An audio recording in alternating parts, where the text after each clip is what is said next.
At a glance, Wishcash is a pretty standard Pokemon. While his design may be quite tame and nothing out of the ordinary, his deep blue body is something that really stands out to me. The Pokemon takes inspiration from the real-world Catfish, an animal that I'm somewhat fond of, but what's fascinating is that he's actually based off of a very special catfish from Japanese mythology. Behold Namazu, a giant monstrous catfish that is said to live under the islands of Japan. Namazu is restrained by a Japanese god known as Takamikazuchi. Should the deity let his guard down, Namazu will begin to flop around violently, causing earthquakes all across the nation.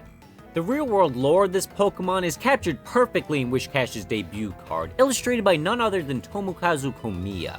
In the card, Wishcash can be seen violently flopping around in the sea as a storm brews in the distance, possibly referencing his captor's status as a god of thunder. Another card that references the mythology of Namazu comes from the Rising Rivals expansion. While at first you might mistake the card as being orientated the wrong way, a second look will tell you that the Pokemon isn't supposed to be jumping out of the water. He's actually hitting a wall of dirt and rock, creating a large earthquake up on the surface. While these are the only two cards that directly reference the Pokemon's mythology, Wishcash has plenty of other cards with great art. For example, a very flat illustration of the Pokemon can be found in the EX Deoxys expansion. The artist Miki Tanaka is a master of the flat design art style, having drawn over 200 cards for the TCG, including the famous Slowpoke card from the Fossil expansion.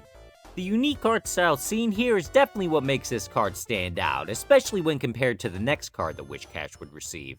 Here we can see a rather detailed Wishcash resting at the bottom of the river. The light reflecting on top of the Pokemon's body, coupled with the very detailed riverbed, makes the scene feel a lot more real and lived in.